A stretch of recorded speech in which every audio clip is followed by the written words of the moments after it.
Hello, dear listeners. Happy Pride Month. We welcome you on the other side of our summer vacation with today's episode on Anne Rice's 1976 novel, Interview with the Vampire. This novel is the self-story of one Louis de Pont du Lac, an 18th century French plantation owner turned vampire, and his tempestuous relationship with one Lestat de Liancourt. It's a decadently gothic tale, replete with overt sensory description, dorm room philosophy, the good kind, and enough psychoanalytical material to wake the very dead. John and I both have our Freud hats fully on for this episode, but we also talk about the very good TV show adaptation, the thematically dense figure of the vampire, and psychoanalysis more broadly. It's good to be back in the podcasting chair after our very nice summer vacation. If you like what you hear, please give us a follow on YouTube, Spotify, and Blue Sky.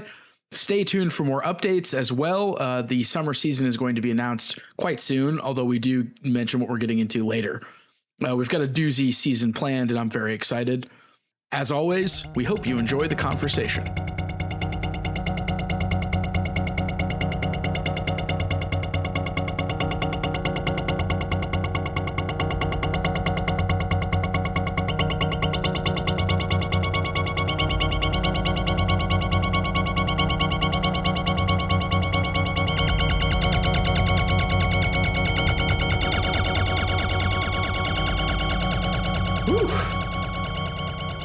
What a book.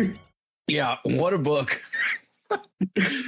I kind of thought this was going to be kind of a goofy fun pick, but I think this book is actually really good.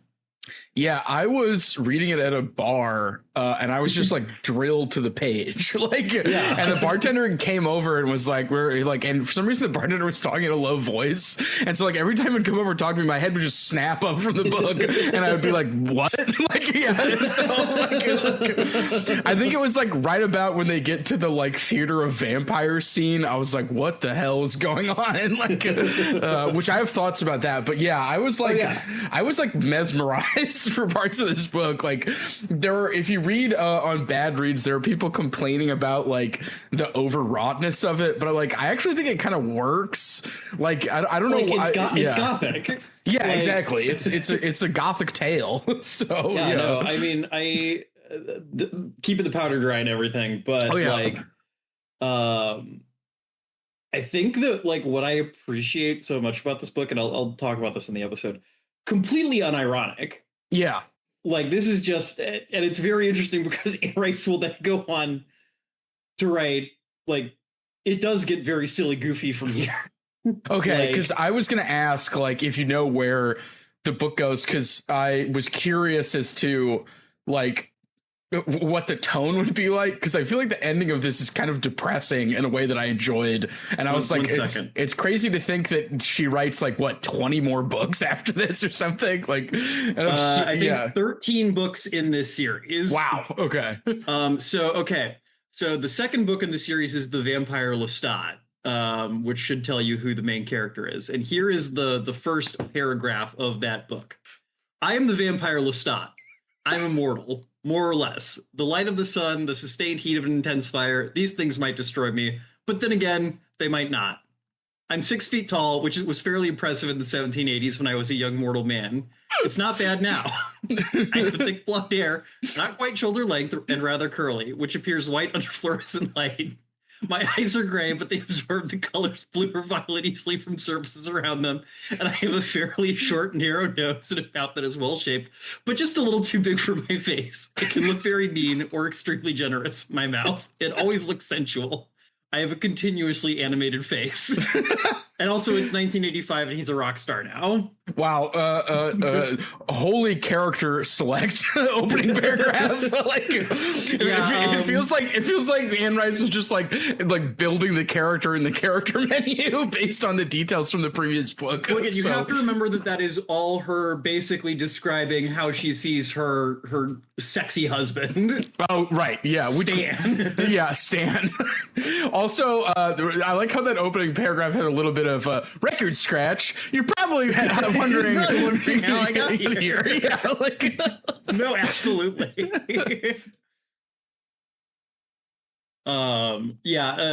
Basically Louis appears like a little bit in the rest of the series, but he's never the main character again. Oh We man. never spend as much time with him.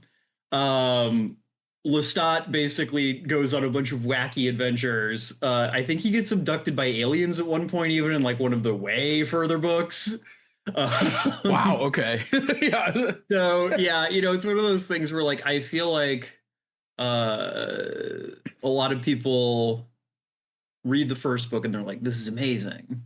And then the series as a whole, and like I think the Vampire Lestat is actually like fairly well regarded in terms of like it's not the same thing, but it's fun. Yeah. And then I think like, a couple other books in the series are regarded as like interesting ideas or fun or whatever, but like in the light of like 2026, like not probably worth people's time. Right. I think that like they hit at like a very particular, like 1976 to like 1985, like that's like goth like becoming a thing. Yeah, and you can kind of like is either symptomatic of that or maybe even like somewhat like impactful on that. Yeah, I think as we'll get into, I think there's a couple of like interesting not symptoms, but like there's kind of like a goth, like a very goth click vibe that comes through at some points. So yeah. Oh yeah. All right, well, I guess we should start. Yeah.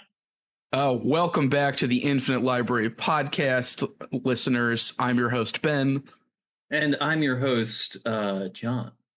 And we greet you from a nice little summer vacation, but we're back. And we're excited to kind of jump into this summer season, which we're going to talk about in a second.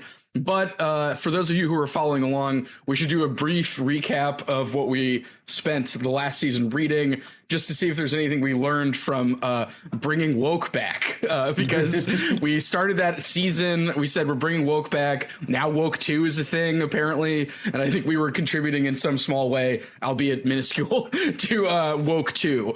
But I just wanted to say, John, as we've been doing this podcast, I think we've found a nice lane for ourselves in terms of like combining genre with quote unquote literary fiction or literature. And I think that's a vein that I think is only being more mined by various authors on both sides of the spectrum, genre and literature. And I think that like in our woke season, I think we really challenged ourselves in terms of reading Gertrude Stein as well as Rakesfall, which I think, as I was telling us before the show started, at the end of that, we were just kind of exhausted. And we were like, we need a break to recharge the batteries. And so I think like there can be a real benefit to reading outside your comfort zone and also to trying to combine genre and literature, because I think like some of the more interesting people working today are doing that. But is there anything that you wanted to touch on from Woke 2 or anything that we read last season before we talk about what we're going to do now? Yeah. So I guess when I pitched the idea of doing the quote unquote woke season, it was kind of coming off of our fall season where we read like 3 novels by Pynchon. We read all of the Lord of the Rings. Yeah. And we read Joan Didion. Yeah, which my friend pointed out was sort of like the token white guy move, is to be like, well, I also read Joan Didion, but exactly. I liked reading it. To my white surprise, I was feeling a little burned out on authors of the Caucasian persuasion by the end of the fall. And I'll say that the woke season had some real highs and lows for me. It is a season where we read books that some of my favorite books we've read for the show. It's also the season where we read the book I've liked least for the show. That was A Court of Thorns and Roses, so not losing too many woke points there. Well, I actually found myself thinking of that book a lot during the one we're going to talk about today. So, yes, well, I want to come back to that. Yeah, we definitely will. But at the same time, got to dig into some Stephen Graham Jones, Poppy Z. Bright, Gertrude Stein, Rakesfall, like you said. A lot of really, really great stuff. I think that when we were talking about the show, and I think we've, tried to keep this very much at the forefront of our minds when we're planning seasons and episodes. I don't want to say that we're trying to do a corrective. Obviously, I don't think that we have the platform to be doing that. But I think we both really wanted to show the breadth of literature as an art form, both definitely. In terms of kind of what you can do with books, with the novel as a form, with language, and I think that highlighting authors of all different persuasions has been something we very consciously tried to do. So I think that it was a good fit. And I agree. I think that we, really kind of found some books that felt like they were bridging a lot of different, a lot of different divides in terms of people's identity, the way that they were working with the form. Again, I'm going to be thinking about Dunford's Travels Everywheres for probably the rest of my life. Like, I don't know the last time I read a book that was using language like that. And I mean that with like the highest of complementarity. Like it's amazing. Yeah. Like I can't think of another book that is like using language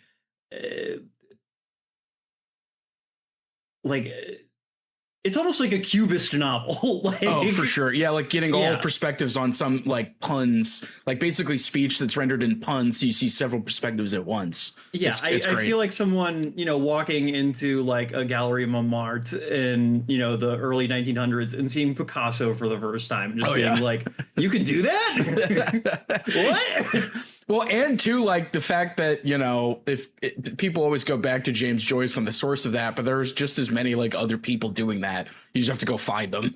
And so I think it's interesting that, Dunford's is written in the way that it is from a Black perspective and is only like 200 pages. Like it's barely talked about. Yeah. Yeah. Like, I cannot believe that, like, I had never even heard of that book until you told me about it. Like, and apparently he coined the term woke, like at least in like a newspaper. So it's like, why are people talking about this guy more? Like it's so because he's too cool. He smoked too loud. His bitch was too bad. They killed him. Yeah, they said we can't let people know about this. It's simply too good. So the honkyocracy. Honestly, that's kind of like a Dunford's expression, the honkyocracy. Like, yeah, exactly. But, see, that's how deeply that book's ingrained itself into my head. I'm the literary Bulworth. Yeah, we're just gonna take those lessons and move into this summer season, which I feel like I don't exactly know the connecting thread, but we're going to be reading a lot of good stuff. So, I mean, I think that today's episode, I think, is a little bit of a standalone in that regard. I mean, if anything, this is a continuation of the Woke 2 season. True. Yeah. But I think that if there's something that's going to kind of be tying together this next season, it's going to be kind of looking at texts that are really looking at metatextuality, the academy. I think that there's a through line there. Particularly, I get excited, listeners, if you haven't seen the schedule yet. We're going to be doing a 4-part series on William Gass's The Tunnel, which is going to be kind of our big project for the summer. We have some really cool other texts in there, and I'm sure we'll find some very fruitful parallels and intersections between these texts, and hopefully even with the text we're going to discuss today. That's right. It's my favorite month of the year. It's Pride, baby. We're getting gay with it on the Infinite Library, as we always do. And, last year we did a book that most of you probably had never heard of. We're changing up a little bit this season. No more obscure Polish or Eastern Bloc stuff. We're talking about one of the biggest books in the history of big gay books. That's right. We're talking about Interview with the Vampire by the man, perhaps, the myth, the legend, Ms. Anne Rice. Yeah, and it's interesting you say that, John, because I did not know of this book's existence. I knew there was a movie where Tom Cruise plays the Lestat vampire, which I've not seen. And then when we watched a couple of episodes of the TV show, I was like, oh, this seems pretty cool. And then, yeah, much to my surprise, I find out that this book is huge. And I did not know the impact and the influence, you might say, that it had. Yeah, I mean, this is... I think that it is hard to understate the impact of this book. Obviously, I was not alive in 1975 because I am unfortunately not one of the dark children of the devil himself, a vampire. But if any vampires are listening, I will take the dark gift unhesitatingly. In fact, please contact me soon because my age is... and I don't want to be an old vampire. Anyway. John, it's almost like you missed the moral of this book. It's almost like I did, but it's almost like Anne Rice herself also did. As maybe we'll get into a little bit if we do decide to talk a bit about the Vampire Chronicles, the series that this book is the start of. But yeah, I brought this book up as we were planning out this season. I have been for the last couple years pretty obsessed with the currently running Interview with the Vampire TV series that started back in 2022. Currently, The Vampire Lestat, currently streaming on AMC Plus. Go watch it. We're not receiving any money for that plug. Yeah, so not officially sponsored. Anyway, for the love of the game. Yeah. But I don't watch a lot of TV. Once like every decade, I get obsessed with a show. Last time it was Hannibal. This time it's Interview with the Vampire. You can probably see what's going on in my head there. But I actually had avoided reading this book for a long time. The show, Ben, as I'm sure you noticed, even just seeing a couple episodes, very different. Yeah. I think that this book is, well, I think almost anyone in any like horror, goth, whatever adjacent space, anyone is going to say Interview with the Vampire is immensely influential. I think that a lot of people tend to downplay it as a piece of literature. That, Anne Rice had a lot of interesting ideas that went on to influence a lot of other people who have written vampire fiction since, but maybe this book is too purple, too flowery, too navel gazing, blah, blah, blah. And I think also you can't separate this out from the fact that this book is one of a 13-book series, and the tone shifts pretty dramatically after this first entry. I think that as we discuss the book, I really want to kind of silo off Interview with the Vampire here. Not only because I haven't read the rest of the books, but I think that there's a nearly 10-year gap between Anne Rice writing this book and writing the second book in the series. And I don't necessarily think that this book was written with the intention of there being a 13-book serialized series from the start. So I think looking at this as kind of a singular work is useful for our purposes. And before we move on, it's worth noting, I think you were telling me, John, that this book like codified some vampire tropes, right? When you're talking about the impact, like, for instance, they can't go out in the sun is one of the major ones. Yes. Yes. So my understanding, at least, is that, so I guess a little, literary history of the vampire. So, the vampire, as we understand it, really, there are folkloric and historical antecedents, but really starts with Bram Stoker writing Dracula. Yeah. And if, Ben, I'm sure you've read Dracula. I actually haven't read Dracula. What? I got to read it. So. Oh my God, Ben. We've brought up Dracula so many times on the show. Like, if anything, Dracula is the Infinite Library's unofficial mascot.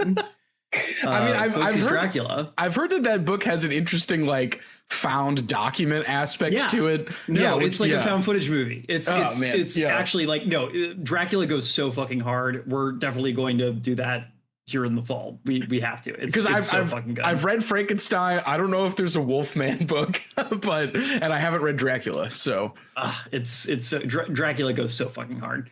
Okay, but so Dracula is again kind of the originator of the literary vampire, and you know, Bram Stoker was drawing on some stuff from kind of historical folklore. He was also just making a bunch of shit up. He was Irish, you know how they are. But Dracula in that book, crucially, can go out in the sun. He loses his powers, but he doesn't like immediately burst into flames. The way that, you know, I think we tend to kind of assume is the standard for vampires now. You know, if that doesn't happen, you know, like with Twilight. Right, you know, the sparkly that was stuff. supposed to be a big subversion, or like that was a big, you know, kind of change that Stephanie Meyer made to her mythology, is that, oh, the vampires can go out in the sun and they sparkle for whatever reason. Though that I think actually is something that she kind of takes from this book too. We'll get into that. Anne Rice is the person who kind of puts forth, my understanding at least, is Anne Rice is the person who puts forth this idea of like, oh, if a vampire goes in the sun, they just like burst into flames. Right. Some like kind of powers and things. I don't necessarily know if she originates all of them. You know, there's obviously vampire literature that's written in the interim between here and then. One thing I do think is with this book that I really want to highlight is that I think that this book, part of the reason it's so impactful when it's written, and I think maybe a reason why it feels less impactful now, I think this is really one of the first books that really takes seriously like writing from the monster's perspective. Yes. You know, Dracula is never a viewpoint character in Dracula. The monster in Frankenstein, you know, he pontificates, but we're never in his shoes, so to speak. The grad student is just kind of observing him and being like, why did I make this thing for my final project? So but in this book, you know, the main action is just Louis the vampire talking and reflecting on his state.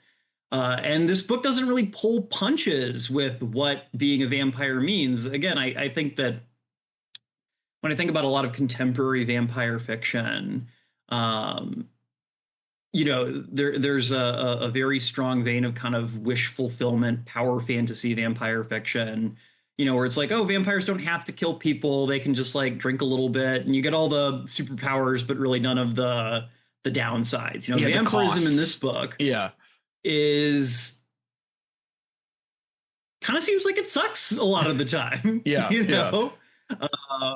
We'll get to it as we go here, but there's a way in which like it I mean, Louis, some of this might be Louis's character as well, and you know, we can discuss that too. But vampirism here is not generally like a fun time. Like, it's not like, even like when we see him like being strong, he doesn't like, he's not turning into bats. He's not like flying for the most part. Like, vampirism is pretty quotidian in a lot of ways as it's portrayed in this text. And it's a very like, almost, even though there is no devil, it's a very Faustian bargain. It's like, for all of the advantages that you get, there are extremely high costs. So so we can talk a little bit more about that once we get into the text a little more directly. I definitely want to talk about vampirism and the vampire. But before we get to that, I do want to take a minute. You know, I feel like we've kind of gotten away from providing a little background on our authors as we get started here. And Anne Rice is someone I find fascinating as a person. So I do want to give a little background on her as an author before we dig into the text, because this feels like something where, as I kind of give a little background in her biography, I think a lot of things about this book will make sense. I think a lot of things about like where her life goes in the context of this book blowing up make sense. Anne Rice, birth name Howard Allen Francis O'Brien. Which, was born I did not know about that. So, October 4th, 1941. I did not know that either. Yes, she describes it as her mother was apparently a brilliant but eccentric woman who for some reason thought that it would be good for Anne Rice to share her father's name. I guess is some kind of like good luck thing or something. Yeah. Very strange. It seems like Anne had a pretty odd childhood in a lot of ways. Her mother seems like a big influence on her life. She was raised in Texas and Louisiana, particularly New Orleans, where where the bulk of this novel takes place. She married Stan Rice, an academic, poet, and painter, in 1961, and they had a child fairly soon after their wedding, Michelle, who went on to die of leukemia at the age of 5, which was the big impetus for her writing this book. Her other child, Christopher, is still alive and is actually a fairly prominent novelist himself who writes gay literature. So yeah, this book was written in 1970, or it comes out in 1976. Anne Rice, writing it kind of as a way to process the trauma and the grief of losing her first child. Something that I think we'll get into a lot as we talk about this book and the themes within it. This book blows up. Like, it's huge. She goes on to write a sequel, The Vampire Lestat, in 1985. And then The Vampire Chronicles, the series that, those two books kind of go on to start, ends up comprising 13 individual books, ending with Blood Communion, A Tale of Prince Lestat, which came out in 2018. Other works include more horror fiction, both kind of in and outside of the Vampire Chronicles universe. She wrote a lot of erotica, including kind of an erotic series of novels based on Sleeping Beauty, and then religious fiction, because Anne Rice was raised Catholic. In the 90s, she became Catholic again after a period of pretty intense illness. Wrote a series of historical novels about the life of Jesus Christ. Wow. However, despite that, good on her. Like, despite kind of coming back to Catholicism, she never renounced her earlier work. She continued to write vampire fiction and, continued to stand by the kind of gay fiction she had written. Continued to publicly disagree with the church's stance on homosexuality and gay marriage, even while, being a professing Catholic. Does seem over the course of the 2000s, she kind of began to distance herself from religion a bit again, but maintained some kind of spiritual life. She did die in 2021 at the age of 80. A really interesting lady.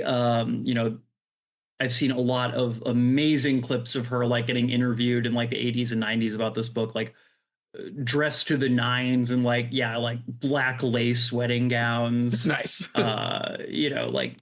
Really just an amazing, fascinating American character in a way. Yeah, wearing black is actually a prominent vampire detail in this book as well. So there's a way in which she's kind of living out this character that this world that she's created.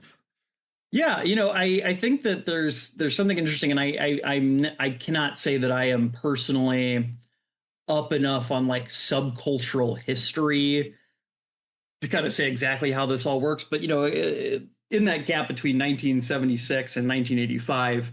The goth subculture really takes off. Yeah. And I think there's a way in which, she kind of ends up aligning herself with those people because those people were her fans. Yeah. I will say, on the topic of fans, Anne Rice does have a pretty prominent, strange association with her fan communities. And that is that she was one of the most publicly anti-fan fiction writers in the history of fiction writing. Oh, wow. I had no idea. again, kind of coming up in the 2000s,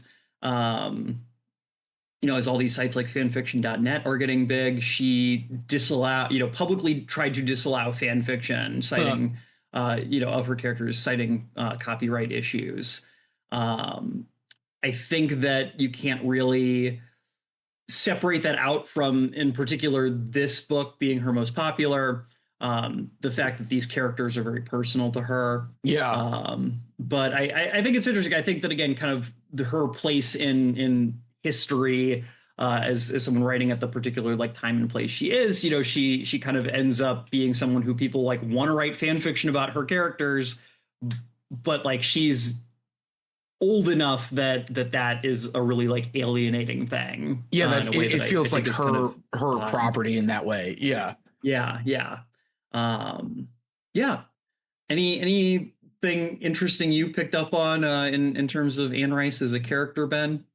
I mean, I like that bit about the sort of return to Catholicism, because as we'll get into, I feel like this book is a very stark, not anti-religion, but like, a stark, like, religion can do nothing for how damned I am. Like, is what it feels like. And I feel like that is something that I feel like is kind of aligns with the books, like, and I don't mean this disparagingly, but like dorm room philosophy, where it feels like there's a lot of just like, if God doesn't exist, then everything is permitted. So then, what's to stop me from like, doing whatever I want, basically. And like, that's like a valid line of thinking. But I feel like the book grapples with that very seriously, but it also kind of feels like something that you and your goth friends might like come up with as you're like hanging out at the club or something like that. Like it's an accessible way of like introspection. And I feel like the fact that she went back to Catholicism after illness, like, to me suggests like,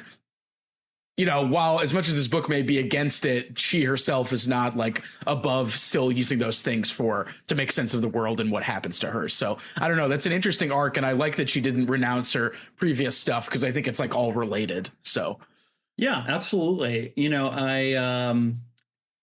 This book definitely has like an interesting relationship with religion. And I found myself thinking about something, you and I were literally just joking about with each other like a couple weeks ago. I know we've joked a lot in private about kind of our reaction to some Gothic literature, in particular, Le Fleurs du Mal by Charles Baudelaire, and the way in which like, just kind of the way like some of the decadent Gothic poetry in particular can feel like a little bit hollow to modern ears, because it's like, I saw a beautiful corpse. There is no God. It reminded me of you. Yeah. Also, there's one of his poems where he sees like a prostitute and he goes, "Hey, prostitute, I love you." Like, and you can just imagine like some like French, like, bourgeoisie reading subject just being like horrified at his like passionate address to just like a random prostitute that he sees on the street. Popping off. Yeah, just like, good God. But, yeah, freaking out like they're the parents in a Twisted Sister music video. Yeah. But I actually think that this book, again, maybe this is just speaks to my personal like genre preferences, but I feel like that stuff works so much better for me in a novel. Yeah. Because like I have the whole person's life to kind of situate that in. This book is like definitely like trading in a lot of similar imagery and things, but I found it more impactful here. I found a lot of stuff in this book very impactful. I think that Anne Rice really doesn't pull punches here, in terms of like, she shows you some pretty fucked up stuff in a way that I kind of wasn't totally expecting. Yeah, and her characters attempt to make sense of it in ways that are similar to French decadence. But it's more contextualized. It's just kind of, like coming across whatever the Baudelaire poem is, just apropos like to a bloated corpse or something, like, as opposed to like in this, where it's like a character might see a bloated corpse and then like think about stuff that they already told you about in relation to that. Like is that it? That kind of stuff. So, yeah. Yeah. do want to say, like, Anne Rice is again clearly like a certified like literary ball knower. Mm. This book is pretty rife with references to Shakespeare, uh, Coleridge, other folks, Milton, Yeah. etc. In a way that like I found pretty nice. I love it when someone who's writing like pulpy fiction, shows that they also know ball. So uh, I mean, that's our lane, as I was saying in the opening. Yeah. Exactly, So yeah. exactly. Well, should we jump into the plot? Yeah, let's do it. So one thing I like about this book, just to start off, is that the title is exactly what we get. Yeah. It isn't the story is told as an interview with a vampire, which I think again is actually a really interesting way of kind of bringing this book like into conversation with Dracula in particular. Yeah. Sort of this epistolary tradition of vampire fiction. But kind of crucially turning it on its head, we're not getting the perspective of the vampire hunters here. I actually don't think we get any vampire hunters in this book, but of the vampire himself. Yeah, and I think it's interesting too, if you read into her composition of this. Originally, it was a story from the perspective of the interviewer, and I think flipping it so that the vampire is kind of giving an account of himself is much more interesting to me. And I also think that there's kind of an inadvertent like putting a monster in kind of like a subject position. Like interviewing a monster is a way that you can like explore ideas about identity while still like playing around with like monstrousness, which I think like I found to be a little bit aggravating, but not in a way that distracted from the reading experience, when the interviewer keeps going like, oh my god, and like interrupting the story. And I was like, I just let Lewis speak. Like I'm more interested in Lewis than the interviewer, but I think it kind of serves as like an important like audience function to kind of like, it's almost like a chorus. Like when he talks about something like the boy who's interviewing the vampire Lewis, who will ask like clarifying questions. So yeah, it's interesting you say that, Ben, because what I was thinking of in those breaks, those moments where Daniel kind of breaks in, his voice breaks in, and he's kind of the rare moments where he actually like asks Louis a question or follows up on something. I found myself thinking of perhaps unsurprisingly psychoanalysis. Oh, wow. There's a way in which like this book to me is psychoanalysis with the vampire. Yeah, the talking cure. Yeah, yeah. Exactly. There's a great line, there's a lot of debate within psychoanalytic circles of like how frequently, should an analyst like interrupt the patient to ask questions or to give an interpretation of something the client says. And what that does, in the moment of a session. And one of my favorite lines from one of my favorite psychoanalysts, David Winnicott, who's a British psychoanalyst from the 50s, he's quoted as saying, like, I speak only so the patient knows I have not fallen asleep. So it's mostly just about letting the person talk. Yeah, absolutely. I mean, that is what that really is like what makes psychoanalysis different than, a more structured therapy, like, a CBT or something like that. Yeah. It's really all about, it's all about getting to the patient to the point where they can free associate, they can speak freely, and, kind of realize and follow their own feelings and desires. And I think that those moments with Daniel kind of serve just to remind us that, hey, he is still alive in there. But also that, this is all being told to us post facto. Yeah. I think that there's something interesting here in terms of kind of the way that this works, in terms of like we have a third person narrative that is primarily one character giving a first person account of his life. Yeah. And then towards the back of the book, it almost completely takes over. And there are some Yes. stretches where there's no interruptions. So Yes, yeah. but also it still remains not truly a first person narrative. Yeah. It is grounded in a different way. There's a version of this book that could have been written where it's just Louis narrating in first person the entire time. And either it could be sort of diegetically addressed in terms of like, oh, I'm writing all this down for posterity, or it could just be like most first person novels, just like, this person, we're just getting their stream of consciousness. Right. And kind of the mechanics of like how we're supposed to be receiving that are left ambiguous. But this book is grounding us in a different kind of mode of understanding, which I think raises a lot of interesting questions about like how accurate is Louis' narration. Again,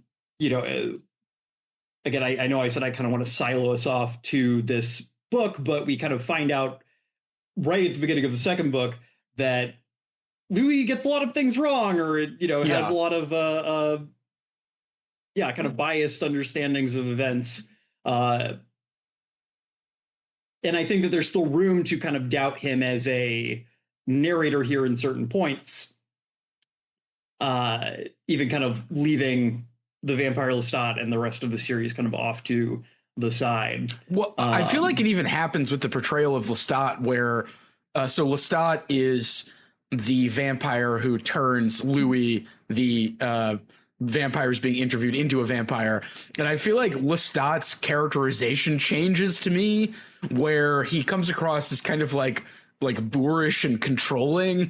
And I think that's kind of because Louis doesn't know who he is.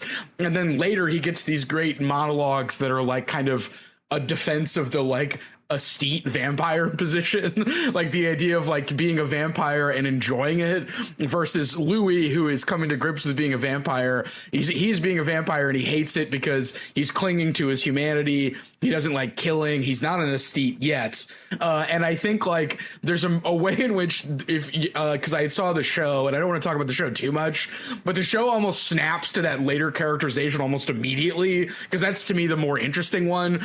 But more interesting from a TV show standpoint. But from the novel, it's almost like once Lestat gets to talk more, then we get why Louis is into him. Whereas initially when Louis is just talking about him, you're like, why did he even allow this guy to like turn him into a vampire? Like, it's not like entirely clear to me until later. So to be fair, getting turned into a vampire in the book is much less voluntary. Right. That's true. But yes. Okay. So let's dig in a little deeper. I feel like we've kind of gotten as maybe far as we can, just kind of giving, doing the scene setting here. Yeah. Let's actually get into the contents of the story. So we have our main character, Louis de Pointe du Lac. Which I think you were telling me is like a made up French name, right? No. Louis, that is a real one. That just means Louis from the Point by the Lake. Oh, wow. Okay. He is our protagonist. He is the character who is narrating this story. He's a plantation owner. That he came from France to New Orleans. Yes, so he's a French settler in pre Louisiana Purchase, kind of New Orleans area, born in France, but he does not really remember he was brought to America as a child. He is the proprietor of a large amount of property there on behalf of his family. Kind of the first incident of his life we become privy to. I think kind of the incident that kind of moves in and out of his mind throughout the rest of this book in a way that I think was actually like very powerful. His younger brother, Paul, is kind of religious fanatic, but in this way that is read at the time in kind of the late 1700s, where the book starts, is mostly just like an eccentricity, and not actually like religious truth, which the vampire is quick to point out was a movement of egoism on part of Louis to say, well, my brother can't really be a saint. He must be a eccentric, and maybe he has psychological issues. And I found that was the first moment when I went, oh, there's more to this book than I assumed, is that the vampire immediately has like a little bit like of philosophizing tagged at the end of this bit where he's like, you know, and that's the point where the interviewer goes like, what do you mean by egoism? And he's like, yeah, I said it, not my brother. Like, not my brother could actually be saintly. And I was like, okay, cool, there's more going on here. So yes, but his brother, I don't know how much we're supposed to take this as like a direct pause on Louis's part, but the brother commits suicide. He jumps off the roof of a building.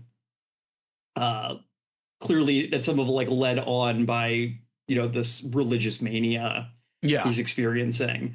And rightly or wrongly, Louis blames himself for this happening. Guilt. Either thinking that maybe if he had believed his brother that he could have, maybe his brother was a saint and his obstinacy, you know, led him to having his destiny thwarted, or just that he was a shitty brother and he wasn't looking out for his younger brother. You know, there's a Cain and Abel comparison drawn later in the book, which I found interesting and which will also has an interesting echo that I'll get to later when we talk about this book's influence.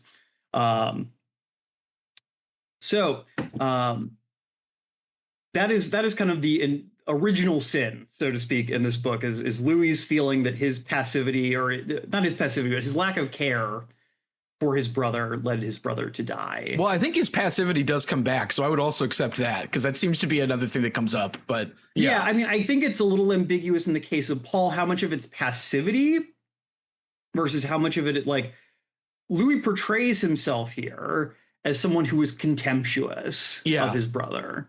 And again, I think this maybe gets to like Louis as an unreliable narrator. Was it unrealistic to be contemptuous of your brother's religious mania? Is it unreasonable to kind of, you don't expect people to kill themselves most of the time. True. It's a relatively rare occurrence. Particularly in, like, you know, the 1700s when we don't know what schizophrenia or anything is. Like, there's this way in which, like, I think this book is really a meditation on death, on random death, how death is not fair, but how we feel like it should be. Yeah. And so, you know, there's this way in which, like, Louis is constantly tormenting himself because both before and after he becomes a vampire, he feels responsible for death. Yeah. And he cannot kind of let death be as it is. It has to be something he feels some kind of agency over. Psychology. Again, getting into this book is kind of, again, Anne Rice very consciously trying to deal with the death of her own child under, you know, very unfair, random circumstances. There's also a way in which, when we get to it, Louis becomes death personified, so much so that he's even carrying a scythe around. And we'll get to that plot reveal later, but I think that might be one way of him, like, going from the passive to the active position, in a way that, like, this, his character transformation. So absolutely. So the book starts off again in like a very kind of traditionally Gothic mode. Like, we have this big spooky plantation house. There's an abandoned oratory that the brother, well, not abandoned, but it's just the brother lives in the oratory before he passes away, which is another nice detail. Yeah. And then it becomes like this shrine that Louis keeps to him, more or less. We again kind of have this like, Louis is like accosted by a strange man and develops a strange fever. What could that be? Right. Who can say? Yeah. So, but very quickly, like this book moves quickly in terms of getting us to the actual vampire part. Louis is found by Lestat once again, who changes him into a vampire. Louis says that Lestat wanted the plantation and the money, I believe is something that Louis says to the boy who's interviewing him. Yeah, it's really interesting the way that this kind of like Lestat shows up and he's like, I've given you the dark gift of vampirism. Now I get to live here, and you have to take care of my dad, my blind old father, which is an element I think left out of most of the adaptations. Yeah, but which again feels very like quintessentially Gothic. Like we now have this like raving patriarch like shut up in a basement in an attic somewhere in this house. Yeah, and then like Lestat tries to pressure Louis into killing Lestat's dad for him in like one of those instances, I think, as you point out, of like Louis having to take responsibility for death in some way or like have a better relationship with it. And like again, Lestat, like this is what I meant by like Lestat kind of comes across as like this dominant force as opposed to something more seductive, and I think that relationship comes out a little bit later. Yeah, I mean, so Lestat is, I think, a really interesting character in this book. He's my favorite character in the show, but he's a French aristocrat, more or less. He has been turned into a vampire under mysterious circumstances. He's come to the New World for reasons we don't fully understand. He attaches himself to Louis. Yeah. At least partially out of, for financial gain and security. But, he uses his knowledge of vampirism as his bargaining chip with Louis. He turns Louis into a vampire. And again, this is something where I think actually the fact that Anne Rice is kind of making up her rules of vampirism like as she goes along, has some impact. I think that this would read a little differently in 2026 in a world where, like, Ben, if you got turned into a vampire tomorrow, you probably have like a pretty decent idea of like how to operate in the world as a vampire. Yeah. I mean, I'd have to change my job, but yeah, you're teaching night school now. Yeah.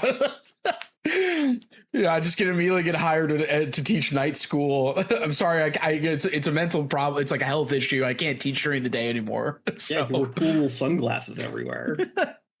But like, the story starts before Dracula even comes out. Like, Louis doesn't really know how being a vampire works. Yeah.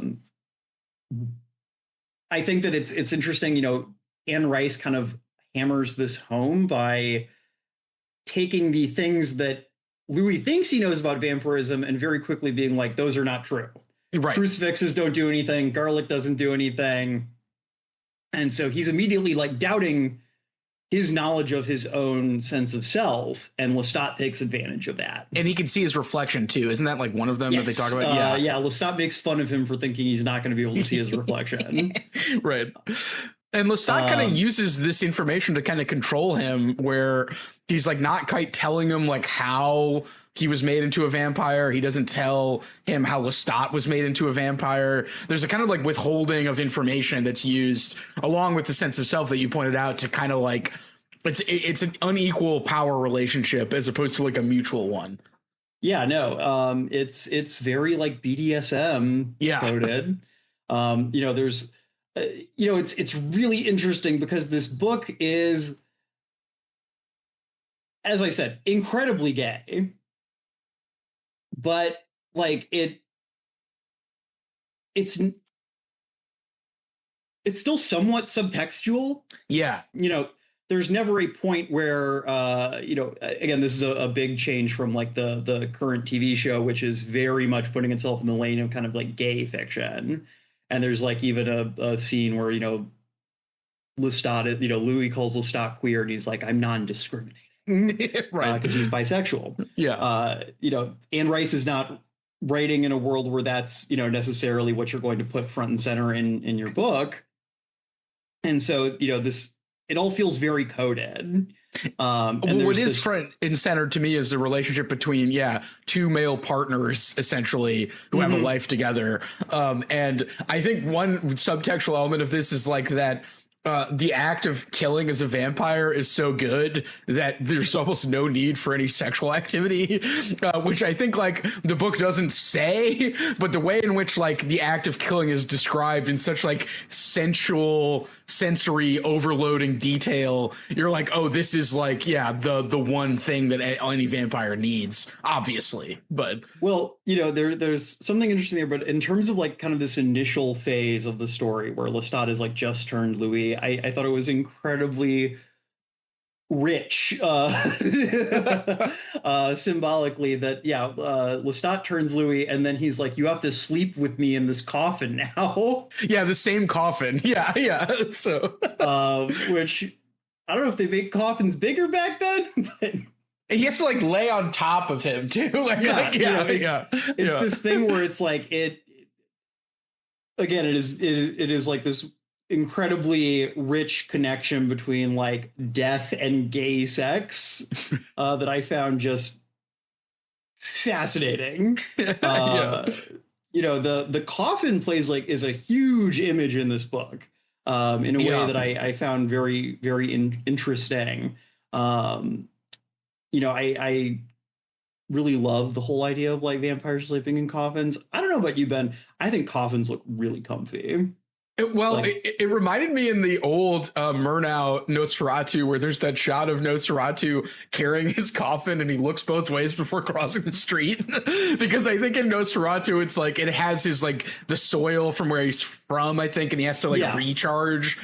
Versus this where it's like it's basically like I need to be able to sleep in darkness in a cool coffin. And if somebody were to like open the coffin, I could die. So I have to kind of like lock myself inside, basically. Yeah, and in a way, it becomes a justification, like it's justified by this weakness to sunlight that Anne Rice kind of invents. The whole idea is like, oh, if I'm just sleeping in a bed, like someone could just like open the drapes by accident and I'm dead. I'd blow up. The coffin is kind of this like extra sealed like sleeping environment. But the gay subtext is incredibly like it's not subtle. I don't know if Anne Rice like at the time would have said like consciously like, oh, I'm writing a gay novel. Right. But like there's this way in which like anytime where Lestat is talking about like you have to kill Louis, you have to read it as you have to have gay sex, Louis. Well, he's like, you have to become what you are. Like he says that. And again, I want to note, I feel like he's more eloquent later. Like, I feel like his eloquence gets revealed in a way that I find goes to your point about him being an unreliable narrator, where he's not like, doing like a evil villain speech. He's just like, well, I killed you now. You're a vampire. You have to do your first kill. And then when, Louis is like, I want to kill animals. He's like, you're not even enjoying life. Like, he's like, you're haunting your own life is what he tells Louis, basically, which, like, as you were saying, has like a subtextual reading as well. So, yeah, well, it's interesting because there's this way in which, and I think we'll get to this more as we get into kind of what this book has to say about the nuclear family. Yeah. I don't think I've mentioned it yet, but Anne Rice was pretty upfront about the fact that again, given the fact this book was kind of written as this almost psychoanalytic exercise to work through this grief she was dealing with, the characters, and particularly Louis and Lestat, are self-inserts in a way, or not self-inserts exactly. Louis, Anne Rice has said it was basically her, or how she saw herself at this point in her life, whereas Lestat is very heavily based on her husband, Stan. In fact, Ben, you mentioned this earlier. Lestat is not a real French name. There was no French guy in 1798 or whatever who was named Lestat. Lestat is, as Anne Rice was writing this, she was like, I'm writing this character based on my husband, Stan, my lovely husband. And he's French. What should his name be? And she, of course, hit on Lestan. which just sounds like a bad like 4chan joke. Like it is Le Stan. But then I guess she like there was like a typo at some point when she was writing this on her typewriter, and she actually wrote Lestat, and she was like, "Oh, that's way better." History was made. Also, just to give a little bit of Lestat's kind of monologuing, this is when Lestat is like torturing these two prostitutes, basically, that he hired so he can feed on them. "Why do you do this, Lestat?" I asked. "I like to do it," he said. "I enjoy it." He looked at me. "I don't say that you have to enjoy it. Take your esthete's taste to purer things. Kill them swiftly, if you will, but do it. Learn that you're a killer." Also, I love in this book that there's a lot of vocalized, like there's ooh, there's like a lot of like actually vocalized interjections, which I enjoyed. Then he makes one of the girls lie in the coffin, and it's kind of sadistic. "Lie down, love," he said to her, and pushed her back, and she lay near hysterical, staring up at him. "You're dead, love," he said to her, and she screamed and turned desperately in the coffin like a fish, as if her body could escape through the sides, through the bottom. "It's a coffin," she cried. "Let me out." "But we all must lie in coffins eventually," he said to her. "Lie still, love. This is your coffin. Most of us never get to know what it feels like. You know what it feels like." So you can like, there's a way in which he's enjoying like this like staging of murder in a kind of like aesthetic way, where it's like, rather than just dispatching these two women, he's like arranging their deaths in this kind of like, a sensuous way, while like yelling at Louis to enjoy life more, basically. So, yeah, he's orchestrating like an Edgar Allan Poe story. Yeah, and he does that like multiple times, I would say. So yeah, no, absolutely. But what I was going to say is I think with Louis, there's something very interesting in that. I think like whenever we're talking about Louis, we both have to read him as simultaneously a gay man and a woman. A depressed person too. Yeah. So yes. But I mean in terms of gender and sexuality. Yeah. Because again, this is Anne Rice kind of writing herself as a man. And you know, Anne Rice has some very interesting quotes on her own relationship to gender. I'm going to read one of them now. Okay. This is a quote from Anne Rice. "I knew when I was young, about 24, that I wished I was a gay man. That was a common fantasy of mine. I felt that the physical response I had to men must mean that I'm like a gay man. I identified with the way gay men talked about other men. I felt like an imposter as a woman." John, did you get that quote from Poppy Z. Bryant? No, I got that from Anne Rice. Anne Rice said that. Wow. He also said, "A lot of Lestat is me too, or what I would like to be, a 6-foot-tall, blonde-haired man." Yeah. Trans Rice? Is that anything? Yeah, this reminds me, during our break, I read a personal history of the South American boom by Jose Donoso, where he's talking about the Latin American novel boom, and he says that most of the times he prefers writers that are actively trying to exercise their demons, whereas he compares other writers that don't do this, like the Germans, to people that decide which demons they're going to exercise beforehand. And I think in reading Interview with a Vampire, like, not to call these demons rather than psychoanalytic issues, I think would be better. But you can tell that Anne is working through a lot of psychology as this book is progressing, as you pointed out, John. And with that quote, we're reading Louis both as a woman and as a gay man, and I would say as a depressed person, because I think there's a theme here in terms of like actually having active agency over your life versus just kind of being passive, and things happening to you is another thing that happens in this book. So one more quote, Anne Rice saying, "I see a beautiful gay man in the park and I say, that man has my body. I felt like a gay man in a woman's body." Oh my God. In transition, it saved him. No, because they died of brain cancer in 2021.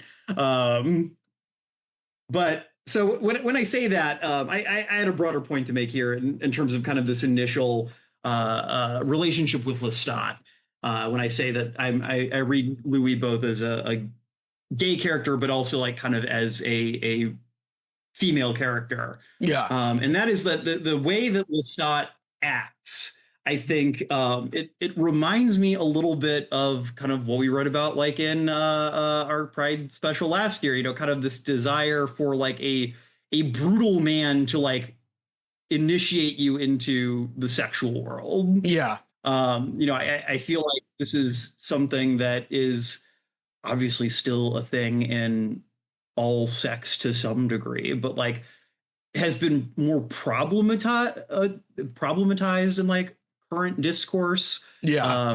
But yeah, the Sod is this character who kind of forces Louis to learn to like killing, i.e., learn to like sex. In a way that I think probably was a common fantasy for more sexually repressed people at the time. I'm guessing there were probably a lot of closeted men who were like, I wish that someone would just make me be gay. Or again, kind of the perennial,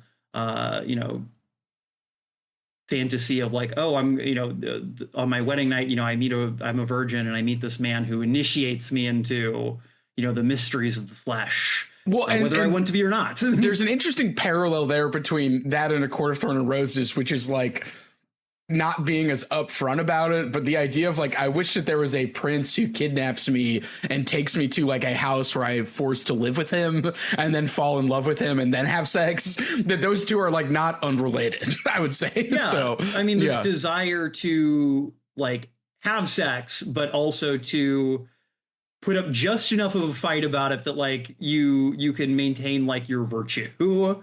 I mean, that's what is it? The resistances of the ego, to go back to Freud. Yeah, absolutely. And again, I feel like in 2026, it feels a little different just because we, live in a world that is like at least a little bit less sexually repressed. But I think in the context of 1976, like, this makes Lestat to me like a very interesting character. Well, and I had a note here too. I actually thought a lot of Trouble on Triton while I was reading this, because while Trouble on Triton I think is problematizing gender identity, this is like problematizing vampire identity. But since it's like written in the way that we're describing, it's also problematizing gender identity. Like there's a similar kind of like, what does it mean to be blank? And blank can be male, female, or vampire in that way. I also feel like, and I think it's now time we should talk a little bit about Claudia. I feel like the book almost makes the introduction of a 5-year-old vampire like not problematic, but like transgressive in a way that I think it doesn't clarify until later in the book. So there's a bit in which they're fighting, Lestat and Louis, for the reasons we're describing, and basically Lestat is like, let's just we're gonna make a kid. I feel like a mother in an extremely, again, transgressive statement. They go out and find like an orphan kid and basically turn her into a vampire. Okay, a little more complicated than that. Louis, like the night before, comes across this like angelically beautiful orphan. Yeah, her mother is dying from illness, right? Or I think, yes. Yeah. And like he kind of is so overwhelmed by his hunger that he attempts to consume this child, but he is able to like stop himself. Right. Which Lestat is, of course, deeply offended by. Yeah. Again, problematic. As much as I was saying, the portrayal of gender and sex in this book is very interesting, there's also some very like problematic content as well, in terms of kind of maybe some of the things it's saying about sex and sexuality. We'll get to it. But yeah, Lestat is more or less like, particularly like there is a way, and again, this is also where I think about Louis as like kind of a female character. There's this way in which like the implication is that Lestat knows Louis is considering leaving, and taking with him all the resources that Lestat has become dependent on, as well as the companionship that Lestat has become dependent on. So what is Lestat's thought process here? Well, it's the thought process of people in bad relationships all over the world at all different times. What if we had a baby? Would that fix our marriage? Right. What if we introduced a kid into this relationship? Would we love each other? So would that bring the spark back? To any of our listeners thinking about doing that, don't. It never works. Don't try this at home. Yeah. But I think there's something interesting here in terms of, again, this book being written in 1976, kind of second wave feminism. I mean, again, I don't think Anne Rice is anti-parenthood, so to speak. Right. Obviously, she clearly loved her daughter a great deal. That's why the grief here was so intense that she needed to write this book. But there's this way in which, like, this does feel like very of a piece to me in terms of, like, oh, this man, like, wants to maintain more or less, like, sexual access to his partner. What does he do? He foists a child on them. We create the nuclear family. We create this structure that is really about, like, controlling the resources and the emotional labor of women. And there is like not well, yeah, and there is like not, and again, I am not saying this book is like dealing with incest, but the way in which Claudia becomes both a 5-year-old and like an immortal vampire, and the way that the like overtly sensual description is then turned on this child, it made me go like as I was reading it. And then it's not until later that Louis is like clarifying to other people, no, my love for Claudia the vampire child is parental. Like, I love her as I love my daughter. And I feel like the book doesn't like clarify that immediately, which if this was written, I think, as you were saying, John, now, or came out now, like that'd be clarified immediately. But there's like a way in which like Claudia's presentation becomes like not confused, but it feels like it's multiple things at once in terms of like her being a kid, also being a hunter, a seductress, being many years older than she is by the, as the plot progresses. And I feel like it almost like it felt like reading the book, and it felt like it was just opening a can of worms. And I was like, when is this can going to get closed? And then it like closes it later. And again, like, I don't think this is something that like Anne Rice actively set out to talk about or discuss, but I think it just kind of came out in this like nuclear family arrangement that you're talking about, John. Yeah, so I'm going to say, Ben, I disagree with you a little bit in terms of this not being about incest. I think that it kind of is, from the standpoint that, well, I mean, the Gothic is almost always about incest in some way. The nuclear family is, there's always the threat of incest within that boundary, at least within regards to literature. But I think that like this is Oedipus. This is the Oedipus complex. Yeah. Like, Anne Rice is working through like weird Oedipal feelings about her relationship with her husband versus her child. I mean, I don't want to overstate her personal feelings on it, but from the standpoint of like, what I see here is, again, this way in which like Louis is Claudia's mother, Lestat is her father. I mean, again, they're vampires. We can get into like how vampiric reproduction like functions as a symbol, as kind of this like, reproduction without woman. Right. Yeah. This way to like have a gay baby. But I think this stuff is always working in like multiple levels, obviously. But like, there's a way in which like, the tension within the Oedipal complex is like the mother's connection to the baby and her connection to the father, and the kind of double bind that puts her in, and the fact that the needs of each of those partners, they're in conflict with each other. Yeah. And there's inevitable disappointment to one or both of those partners. And that's where Oedipus comes from. And Claudia is, again, an absolutely fascinating character. I do not know if she's the first child vampire in literature. Oh, that's a good point. Yeah. Actually, I think she's not. I think Salem's Lot by Stephen King came out the year before this, but that's obviously a much more traditional vampire narrative. But Claudia is a character I find fascinating because you can tell she is the character that makes everyone the least comfortable. Right. To my not like the 2022 adaptation ages her up to be like 12 or 13, maybe even 14. Yeah, and not hard to say. 5 years old. Yeah. Yeah, and I think that the Tom Cruise adaptation also makes her a bit older, not maybe quite that old, but definitely maybe like 10 or 11. So like still obviously enough to like be uncomfortable, but less like infantile. Yeah. It reminded me of kind of like Pet Cemetery, like the end of Pet Cemetery where like the like baby is like the toddler is like a serial killer by the end of that movie. Yeah.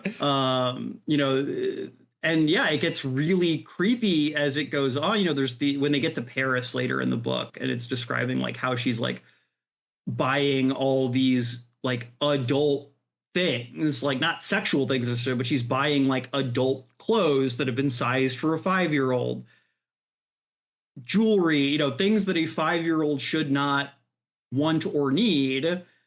But she's not really 5 at this point. She is a like 100-year-old person. Like she's Right. older than any human being, like most human beings ever get, but she is trapped in the body of a 5-year-old. Right. Which the book spends a lot of time exploring that as well. So yeah. I also think, as you talked about the Oedipal family arrangement here, I think when we get to the theater of vampires, I think that there's like a contrast between that arrangement and the like almost like Deleuzian anti-Oedipal, like we're all just fucking each other, like sort of like polyamory arrangement there. And Louis does not like that. So yeah. Yeah, I mean, I think that something I find interesting here, there's a discussion later in the book, and maybe I'm getting ahead of myself here, but there's a discussion later in the book with the vampire Armand, who is, when they meet him in Paris, he's the oldest vampire they've met yet. He's like 5 centuries old. Yeah, from like 1400 or something. Yeah. Yeah, and he's talking to Louis, and he's talking to Louis about like Louis is trying to more or less like find the gumption to like move on from Claudia. Claudia and he have clearly like reached an impasse in their relationship, and it's time for one or both of them to move on. Yeah. But Louis is like really internalized like the sense like he's her father, and he has to, again, despite the fact that they have now been together far longer than any like human father-daughter pair would ever be together. Oedipal. But Armand's like, you have to think of her as like an era of your eternal life, and you have to like be less attached to things staying as they are. He says like the delusion of vampirism is that like things should stay static because you're static, and you have to like learn to move with the times to survive, more or less. Like otherwise you're going to go crazy. That's also where Armand says that Louis is the spirit of the 19th century. Contra Hegel, it is not Napoleon. It is Louis, the sad gay vampire. And if only Hegel would have met Louis, then things would have been different. So history on coffin back. History on bareback. I also, just as a note, John, I want to point out that I think it's interesting that Anne Rice is talking decadently as we've been describing it, but then when she gets to, I think, more or less the end of the century, the fin de siècle decadence, Louis is like, this sucks, actually. like I don't like all this decadence. I'd rather just be in a nice, loving relationship. And Armand is like, yeah, that's why I'm into you. I don't like all these decadent vampires doing like grand guignol, like basically staged killings, as we'll talk about. Instead, I like want this era to be over, and I want to like you should feel the same way, Louis. So yeah, I mean, what I was going to say is that I feel like again, maybe one of the themes of this book is that, because again, there's a way in which like the description of like the eternal life of the vampire is really a description of human life. Yeah. Again, it's kind of, by blowing it up to, this bigger thing, it becomes more impactful or more obvious. but everyone kind of feels that way. You know, we all feel like, oh, I can't think, like, especially like if you've ever been depressed. I remember like when I've been really depressed in the past, I'm just like, I wish the world could just pause and like let me catch my breath for a second. Yeah. And you know, Louis is like you said, Ben, clearly is occupying like a very depressive position throughout most of this book. But I think that there's this way in which like it's showing, and again, I keep coming back to the grief that inspired this book, because I think the fact that Anne Rice was so upfront, like says this is what inspired it, like I think that makes it fair game in terms of like analyzing the text from like a biographical perspective. Right. You know, there's this way in which like I think this book is again dealing with the inadequacy of love to overcome grief in this way, but kind of the necessity to continue trying anyway. Yeah. Or again, it's like it's not sufficient, but it's the best we have. You know, the various configurations of life that we see these vampires attempting to do, whether that's again kind of this ersatz nuclear family that Louis and Lestat create, whether it's the kind of more, I guess we would almost say like communalist arrangement that the Théâtre des Vampires occupy, or even like Armand's, they all wear black, by the way. I just want to point that out. So yeah. Yes. You know, there's this way in which like all these configurations, I think the book kind of implies like are doomed at some level. Yeah. None of them are actually going to, you know, Armand is the only one who is realistic and is more or less like, you just kind of have to roll with the punches. Like I'm here, I'm hanging out kind of with the theater vampires right now. They all respect me, but like I'm not really like one of them exactly. Like I'm not throwing myself all into this. Like, but he's also like, I'm in love with you, Louis. I'm in love with you right now, and I'm going to have that be like what is getting me through today. The 19th century. Yeah. And I think there's something powerful in that. I think that you know, I think that there is like a very powerful like human delusion, particularly regarding love, that it's like this thing that's supposed to crystallize the world. That it's you know, particularly like, oh, you know, if everything else in the world is changing, at least like I have this relationship. Like that's kind of the delusion of marriage. Like that's what we tell ourselves like marriage is supposed to be. And it's a lie. It can be a useful lie. It can be a lie that gets you through the night, so to speak. But ultimately, like, death is just around the corner. Right. And I also feel like, too, that like the figure of the vampire kind of blows up the like pleasure principle, reality principle thing in psychoanalysis, which John can correct me because I'm probably going to get some of this wrong. But the idea of the pleasure principle being that like an organism wants to satisfy instinctual urges and to remain at a like state of like not too much excitation, I think is what Freud says, like basically to like, you know, persist and to have pleasures be satisfied. But you can't pursue those indiscriminately. And so the reality principle comes in and says, like, you have to accept some discomfort or some dissatisfaction in order to achieve a higher result or to get along with other people or to basically satisfy something else. And I think it's not insignificant that the only pleasure principle vampires show up in this book, which are referred to as revenants, and they're just basically like monsters with no psychology or individuality. And I think that's almost presented to Louis as like, don't become this, like, don't become an Eastern European revenant, have some reality principle, have some, you know, individual psychology.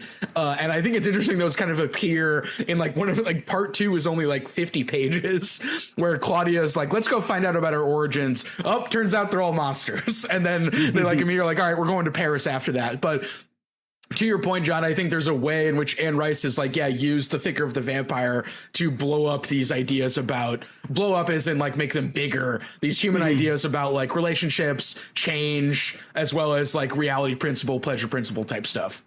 Yeah, well, I mean, I think that you're getting to like a big part of why I want to talk about this book, and that is that like I said, I like the show. Obviously, I like vampires. I think vampires are fascinating. I think that vampires might be like pound for pound the most like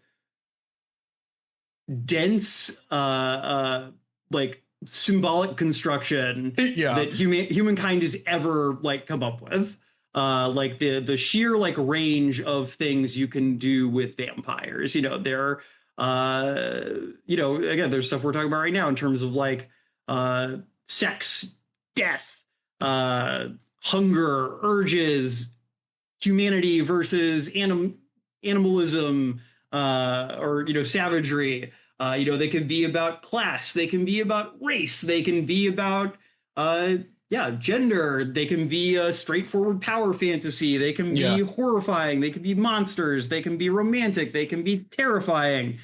I cannot think of like another image in literature, another like character type that contains like so many fascinating like angles you can look at them at. And again, this book kind of being very foundational to a certain like style of vampire that then kind of, I think, you know, this book I think really goes on to define contemporary vampire fiction in a very real way. I think that the stuff you're hitting on is like the stuff that I find fascinating, not just like with vampires in this book, but like with vampires in general. You know, the whole idea of like, what if all pleasures were one pleasure? Right. You know, it's like your sex drive, your death drive, your just like lizard brain, like senses of like hunger and thirst are one thing. Yeah, there's a way in which the monstrous revenants are just like gooners or something. Like, and it's like, don't become them. Yeah, so that's what. Well, again, I think that, you know, I mean, that's always like a very real human anxiety that like our pleasure will overwhelm us, our desire will overwhelm us, and it will turn us into something less than human.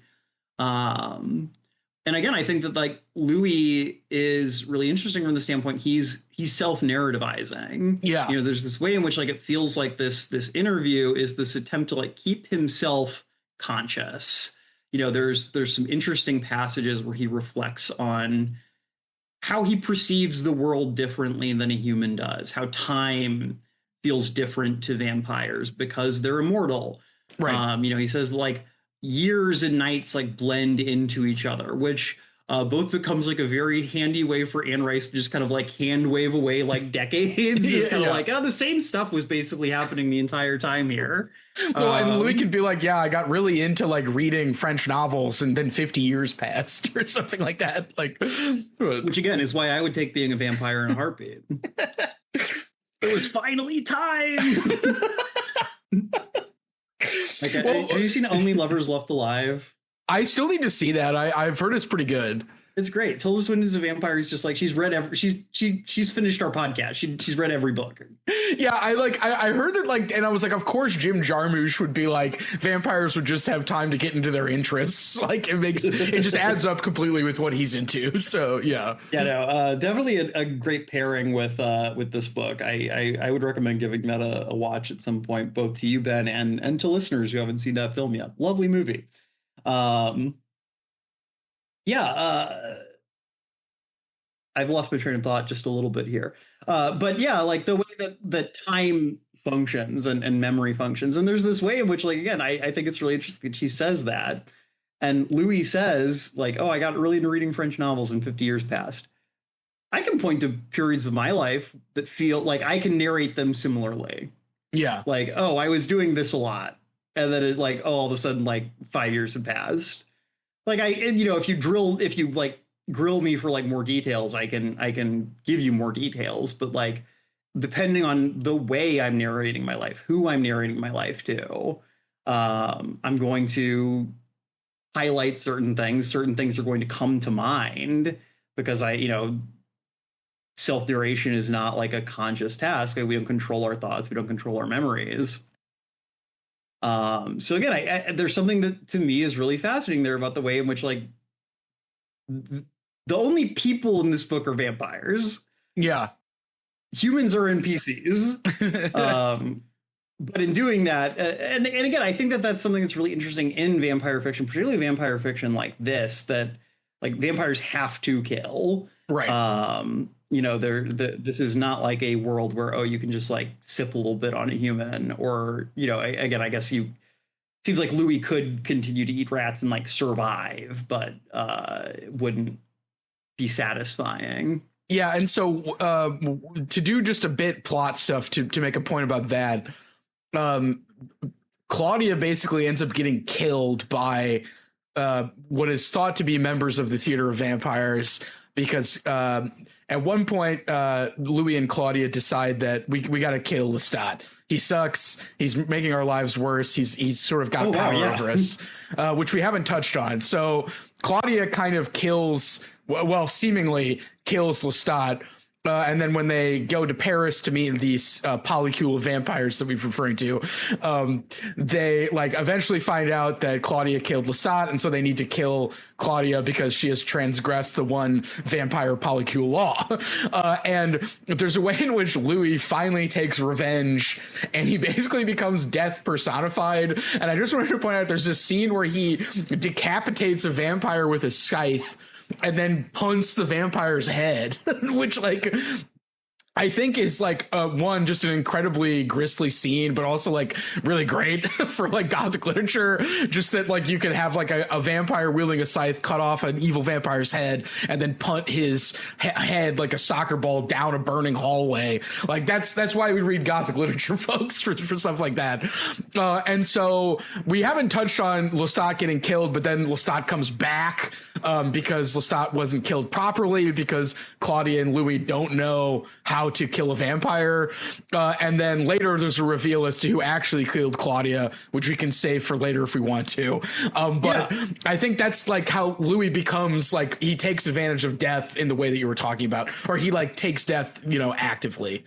So I have two things I want to bring up here, and I want to return to the nuclear family thing a little bit, and I guess we can maybe cut this up a little bit if we're jumping around too much. But since we already brought up the good doctor's name, you know, I do just want to kind of return to the nuclear family, because I think there's Lestat, like, again, is this incredibly symbolically rich character, and there's this way in which, like, have you read Totem and Taboo, Ben? No. Okay, are you familiar with like Freud's like conception of like the primal father? Not really. I think I have like a general Cliff Notes idea, but I would say that I'm not. Well, I'll give like a like 10-second version of it. But basically, like this is Freud's conception of where religion comes from, which is a whole other can of worms. But more or less, like he posits, and this is, I also just want to like make clear, like Freud was not positing this is like a serious like idea of like how history happened. This is like a thought experiment. But he says like, oh, you know, when people were apes, like when we just like lived in kind of an undifferentiated, you know, the primal horde, as he puts it, just like kind of this roving, like, you know, simian band. You know, he looked at, you know, primatology at the time, and he was like, okay, you have like a dominant male, a harem of females, their children, and, you know, the patriarch is absolute. Right. You know, he is the only one who gets to reproduce. He's the only one who wants sex. And due to like the edible conflict, like this creates friction because, you know, you have the desire for the heterosexual opposite, you know, but the father, you know, makes it impossible. And so, you know, in his mind, and within this thought experiment, the sons rise up, kill the father, thereby gaining like sexual access to the females of the band. But they feel immense guilt over this, and so they deify the father. And this is like where like patriarchal religion comes from, more or less. kind of silly and interesting thought experiment. Yeah. Again, I think it's an interesting like lens. I think it's like an interesting like kind of creation myth for like patriarchy, right, writ large. Yeah. The fact that like it feels like something that could be true is more important than like it being true. It's a myth. Yeah. But I think that Lestat like becomes a really interesting like primal father figure.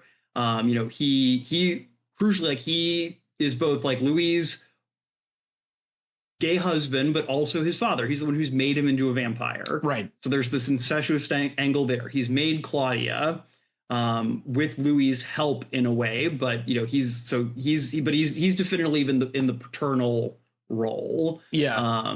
Louis is definitely like the mother here in terms of kind of his positionality, despite him saying he's Claudia's father. Or again, he starts saying he's Claudia's father after they kill Lestat. Yes. And he kind of takes over that function, which again, in a weird way, is like simultaneously this like parental, but also like sexual role. But there's this way in which like Lestat in particular hoards knowledge of how vampires are made. Like, where do babies come from?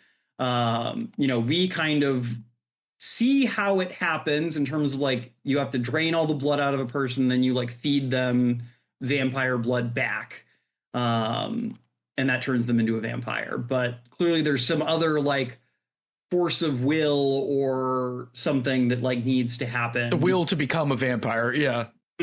Or a will to make a vampire. There's some other like mechanic that is not obvious, and that particularly like Claudia is ignorant of, because her like 5-year-old brain basically like just kind of blotted out like her becoming a vampire. She doesn't remember it. Right.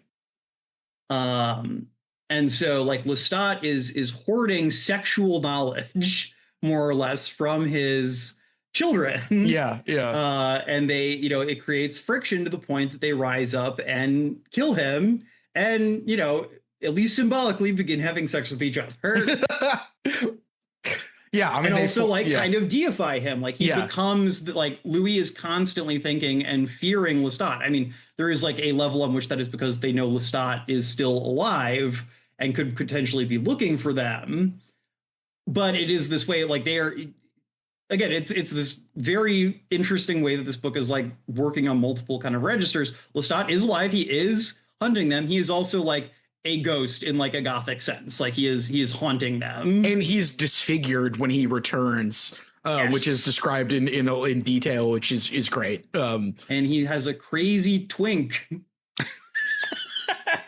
Who unfortunately is not as romantically satisfying as Louis was. So you can't satisfy your desires with crazy twinks. But yeah, I mean, well, and again, that's another interesting angle. Is there's an implication before they kill Lestat that Lestat is basically dating someone else. Yeah, like he's not having an affair. He's stepping out on the family. Well, yeah, with that like musician, the musician twink, right?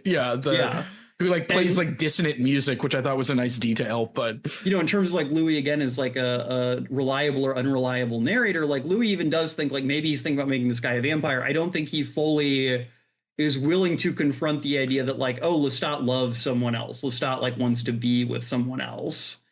And then like that sort of sequence is played for like maximum gothic suspense, where like they're like maybe they're invading the house, like, and like there's like the house gets set on fire, and there's like images of like frightening visages like through smoke and flames and stuff. And like Rice's suspense and terror writing is quite good there, I would say. Yeah, it's an amazing scene. I really love it. Yeah, and so then when they get to Paris after they become a couple, Lestat comes back in a way that's threatening their standing with the vampire theater of vampires, because maybe they've transgressed the one rule, which is to not kill another vampire. At which point they're after Claudia. Also, Louis, in an attempt to get past Claudia, as we've talked about, is thinking about making a mother vampire for Claudia, which is another thing that happens. So Claudia is crucially like pressuring him to do it. Yeah. Yes. Because like Louis, again, I feel like there's an implication here about like adult sexuality, this way in which like Louis, because he's like gone through puberty more or less, like he has like an instinctual understanding of like how to make a vampire that Claudia does not. Yes, and so Claudia's pressuring him. Armand is like, I love you, please live with me. And then my boyfriend Lestat is back with his crazy twink boyfriend. And all of these elements just kind of combust in the finale of this book, I would say. Which is a bizarre trial. Yeah, right, yeah. Also, something I just realized that I find really interesting is that Claudia is actually not guilty of killing a fellow vampire. Right. Louis is. Yeah. Because Louis kills the Eastern European vampire, the Revenant. Yeah, and he kills the vampire he decapitates in Theater of Vampires, as well as like any number of vampires who died when they lit the theater on fire. Yeah, well, I mean like prior to the trial. Oh, right, yeah, prior to the trial. Louis is actually guilty. Yeah, for killing a revenant. Yeah, but I mean that counts. I would assume. Yeah, like you're just supposed to leave those guys alone if you're a cultured vampire. So yeah. Claudia not guilty. Claudia gets killed, and again you can see Rice enacting the death of her own daughter. If it wasn't already being enacted, it's being enacted again. And like basically Louis has to deal with it. And he thinks that Claudia was killed by the Theater of Vampires, but it's revealed that actually Armand thought that if Claudia was dead, Armand could finally be with Louis. Yeah. No, it is a betrayal, a shocking Gothic betrayal. And basically Louis like, because you've done that, I can't love you to Armand, who is perhaps the most normal guy there, except for getting Claudia killed. Well, again, it's a classic problem. It's like you want your like straight passing boyfriend to move in with you, but it's like to do that, you have to get rid of his straight family so that he's free to be gay. Yeah, I was going to say this earlier. There's a way in which the TV show, at least in the episodes I watch, attempts to make this all work together. And I like that in writing this book, all of these things are just happening at once, like all of the layers that we've kind of unpeeled. And so there's not this like neat organization where when you watch the 2 episodes of the TV show, you're like, somebody sorted all this out so that it all like lines up. That especially is also because they're working with the sequels. Yeah, which again, there's a jarring shift in tone in book 2, Vampire Lestat, which they're just getting to in the TV show now. But like, no one knew that was coming when this book came out. So the TV show has the luxury of knowing like where the story goes and like, I mean, in particular, like how Anne Rice comes to characterize Lestat, which spoiler is like very different than how he's portrayed here. It also, really changes up a lot of the kind of racial elements, because I do think we have kind of like glossed over a little bit the fact that Louis was a fucking literal plantation owning slave owner.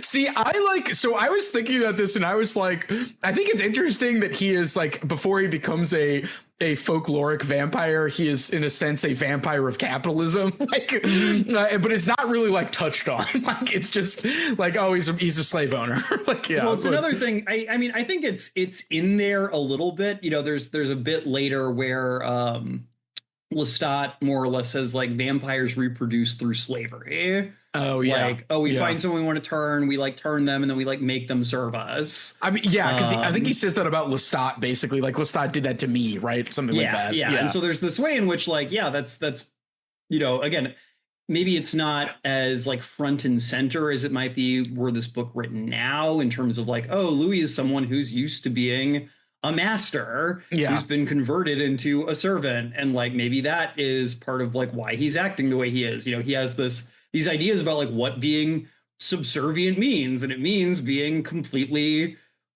like passive the way he expected his slaves to be. And some of it's definitely like Anne Rice kind of doing weird, like, I don't want to say like lost cause stuff, because that doesn't really feel quite right. Like, I don't think this book is pro-slavery, but there's sort of this like romantic idea of Yeah. like 17 and 1800s New Orleans, and like the plantation system is part of that. Particularly, like, there's a lot made of like the fact that like these slaves are people like being brought over still like from Africa or from the islands. They're not like, they're still like wild in some way, and that was kind of gross. Yeah, but like also the slaves yeah. are like they catch on to people being vampires way faster than anyone else does. Like, Right. slaves are the only people who like know ball. Yeah. Right. Like, notice yeah. like these white people are acting extra weird. Yeah, and like that felt like one of those like backdrop things that like wasn't fully like worked into everything else. Like, it's just kind of there. Like, there's a couple points that are made about it, but like most of the focus was on this like vampire relationship stuff. Yeah. And some of that again like comes down to the fact that the book like yada yada yada is a lot of history. Like, Louis is like alive in 1798, he gets turned into a vampire, and it's like yada yada yada, and the Civil War's already happened. Like, Yeah, and then it's like the end of the 1800s, like more or less. Yeah. So it's not front and center. I mean, I do think it's a blind spot in a way in this book. Like, I think it is like, oh, this book takes place in New Orleans, and there's like 3 black characters who have names at all. But I think there's also something there in terms of like, oh yeah, like they're eating people. There could have been a funny scene where they're just like, and then we stopped back over for the Civil War because the eating was good, and then like then they just like leave after that. Like, yeah, but like there is like a scene I actually did find kind of striking where like Louis like comes across like this black maid like at a party. Oh yeah, and like just kind of like eats her without like thinking about it. Yeah, he oogles her. Yeah, well, he oogles her. Yeah, but then like just like eats her, and then like basically blacks out.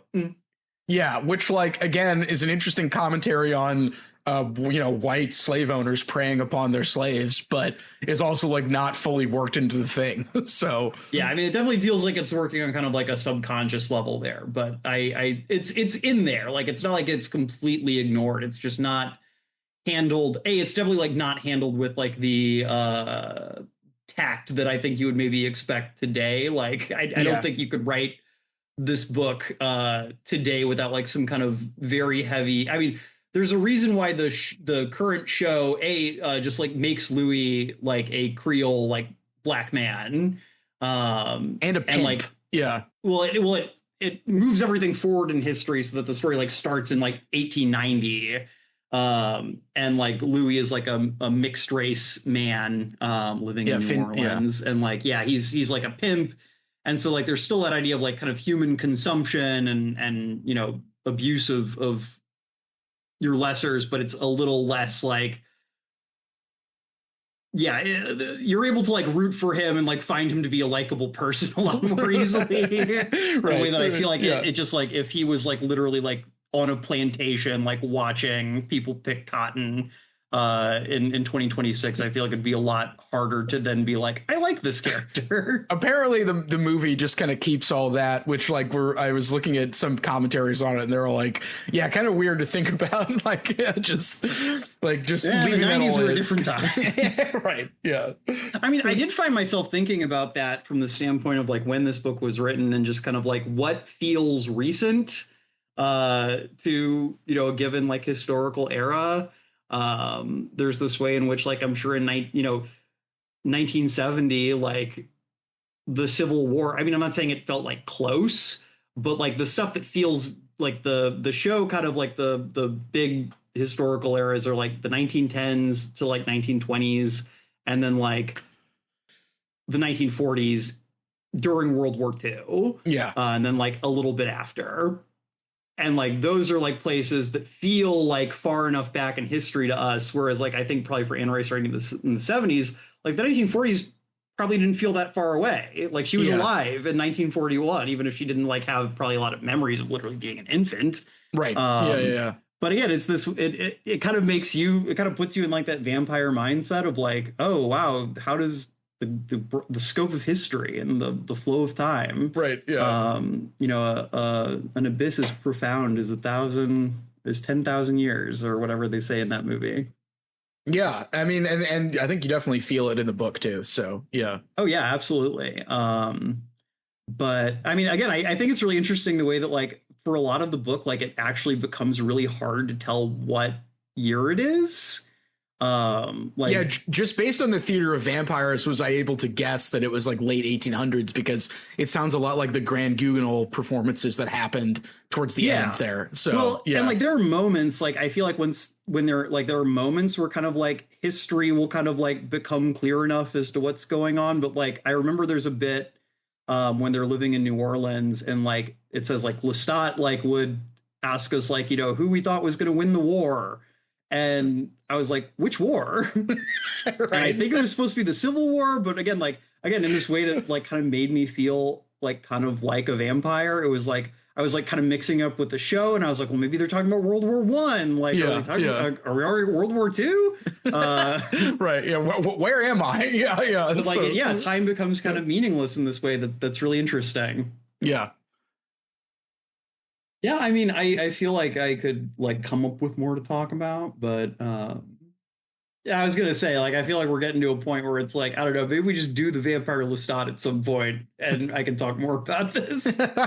Yeah, I mean, it'll be. I would be interested in Lestat if they play up the like campiness of Lestat, because like I was saying, I feel like that's hinted at in this, or like not hinted, but it becomes more apparent as Lestat like goes through the book. Like I feel like I feel like just as Louis like I hate this guy, he becomes more of a seductive persona. So well, I think that there's this way in which like you know, I feel like Anne Rice clearly like is intrigued with this character she's written, because I think that like Lestat is probably not in terms of personality. Yeah. As much like Stan Rice. Like I don't think Stan Rice was like that type of person exactly. I hope not, at least. Yeah. I don't get he sounds like he was a lovely man. But I think there's this way in which like she writes this really like kind of mysterious character, and then she's like, I want to know what's up with him, because I don't actually know if she planned it all out. Right. I mean, I don't think she probably did either. At least, I mean, I don't know. That's just my guess, but yeah. Yeah. She was quoted as saying that she, quote, did not do a lot of research when writing this book. And maybe as kind of a way to close this out, I think that like what I find so interesting about this book is that it feels like, when I talk about it as kind of like a psychoanalytic exercise, like it feels free associative in a way. Like I'm not saying that there was no editing or anything that was done, but it feels unself-conscious. Yes. It feels like this thing where she has an idea and she just runs with it. You know, I think that I think I put it to you, Ben, as you know, we were kind of chatting before the show, like this book is completely like unself-conscious. There's no irony here.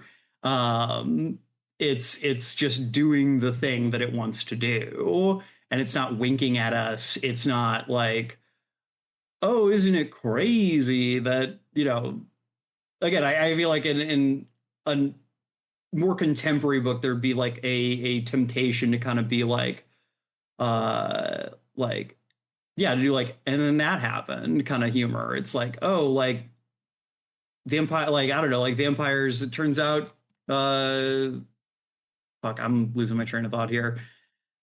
Cut this part. But you know, there'd be a real like kind of desire to like play with the pop culture of the vampire in like a more self-conscious way. Yeah. Yeah. But then I think it's really interesting that then Anne Rice comes back 10 years later and basically does do that. Right. In a way that again feels totally unself-conscious. And, you know, she's just like, we're just doing this now.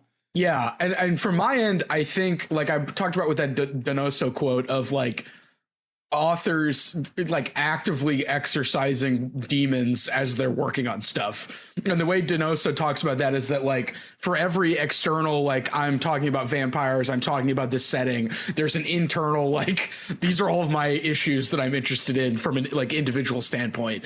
And I feel like you can really see that in this book in a way that I think like, you know, warrants like as we've been doing, like picking apart the like various like layers of meaning that are in it. And I think it makes for, to me, a much more fascinating read than something like A Court of Thorn and Roses, which feels like it was like, I'm going to write this kind of story. Like, and all of these decisions are made before, beforehand in kind of like a boring way. So.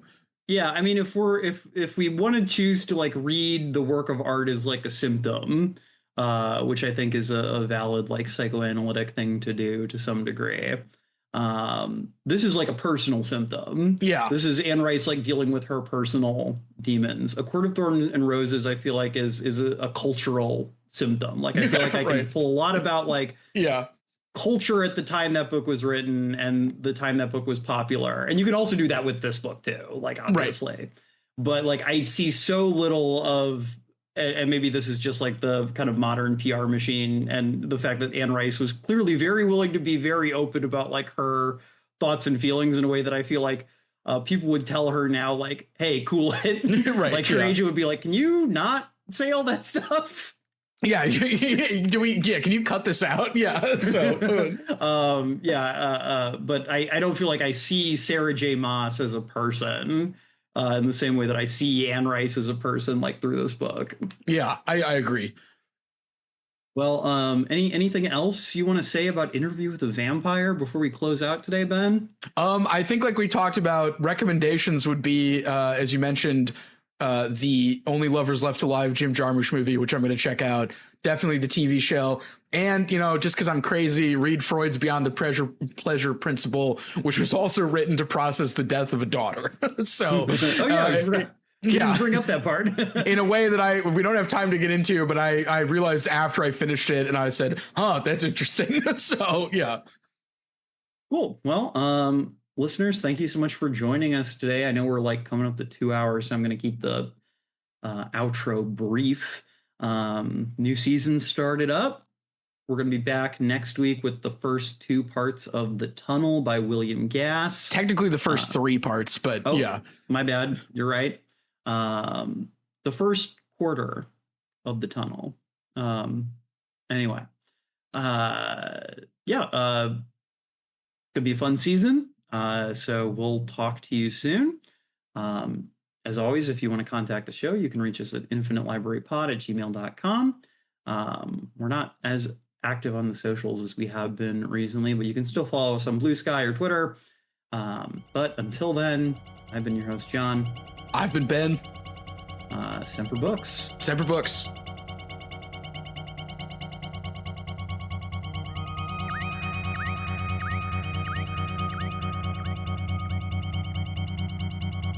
Thank you for listening to The Infinite Library.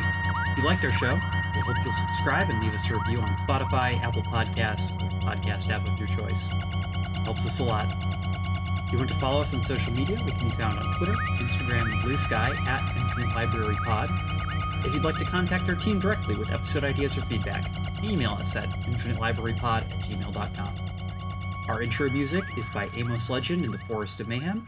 Our outro music is by DJ Daggy Diggs, and our logo was created by Lars Noir.